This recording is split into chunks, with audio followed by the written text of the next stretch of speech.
Welcome to today's reading for the Oxford Dreamline. The Oxford School District reminds you that great books are a passage into our dreams. Now for today's reading. My name is Adrian Shipman and I'm reading Hildegarde and the Great Green Shirt Factory.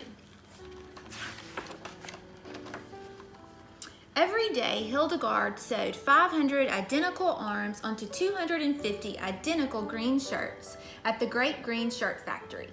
Great green shirts didn't seem so great to her. They should be called ordinary green shirts, she felt. Boring, thought Hildegarde. She liked new experiences. She loved variety. And she preferred unusual things. On the walk to work that morning, she had found a ball of pink tinfoil, 5 sparkly sequins, and a length of tinsel. Hildegarde used them to make her own great green shirt different from everyone else's. She loved it. So did the rest of the youths who worked with her in the sewing room, all 139 of them. Everyone clapped as Hildegarde and her friend Tula danced. The tinsel swished like a ball gown. What fun they were having. Until Mr. Arno stopped in. Mr. Arno didn't like his workers to have fun. He liked things to be predictable. He loved routine, and he hated anything that was out of the ordinary. "What is going on here?" In a meek voice, Hildegarde asked, "How do you like my shirt design?" Mr. Arno's nostrils flared angrily. Hildegarde stammered, I think that making shirts in different styles would be good. Maybe even in different colors. Sheep like variety." Mr. Arno's eyes bulged. His ears quivered. Hildegarde steeled herself to be shouted at, but Mr. Arno did something worse. He tore the foil from her shirt and tossed it away. The tinsel and sequins followed, until Hildegarde's shirt was the same as everyone else's. "Why do you think you could design anything better than a great green shirt?" Mr. Arno's voice echoed through the room. "You're just a you." He stormed away. One tear trickled from Hildegarde's eye. She slunk back to her sewing machine and sewed identical sleeves onto identical shirts all afternoon. That night, she couldn't sleep. Whenever she closed her eyes, she heard Mr. Arno's words. Maybe he was right. After all, she was just a you. She couldn't sleep the next night either, or the night after that. Hildegarde tried counting sheep, but they always turned out to be her friends. She would get into conversations with them that left her wider awake than ever. She tried other things. She fixed midnight snacks, and 2 o'clock snacks, and 4 o'clock snacks. She read boring books, but she still couldn't sleep. When she started to drift off, she would hear Mr. Arno's words and feel wide awake again. One night, Hildegarde learned to knit. By sunrise, she finished a sweater. But seeing it in the dawnlight, she could tell something was missing. She concentrated. Then she picked up a beautiful fuchsia ribbon and wove it into the sweater. It looked perfect. For the first time in weeks, she felt happy. After that, Hildegarde spent all her time designing clothes.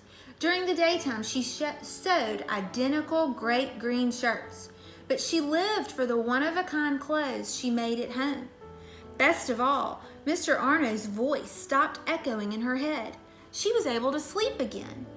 This continued until the day Hildegarde ran out of clean green shirts to wear to work. She wore one of her own creations and tried to look inconspicuous. Luckily, Mr. Arno was away at the Hoof and Mouth Conference for 2 days. Trying to finish her 250 shirts as fast as she could, Hildegarde felt a tap on her shoulder. It was Maybelle, who worked at the next sewing machine. "Your sweater is beautiful." Hildegarde peered out from behind her stack of great green shirts. Maybelle wasn't alone. All 138 of the other youths had stopped their work to admire the sweater too.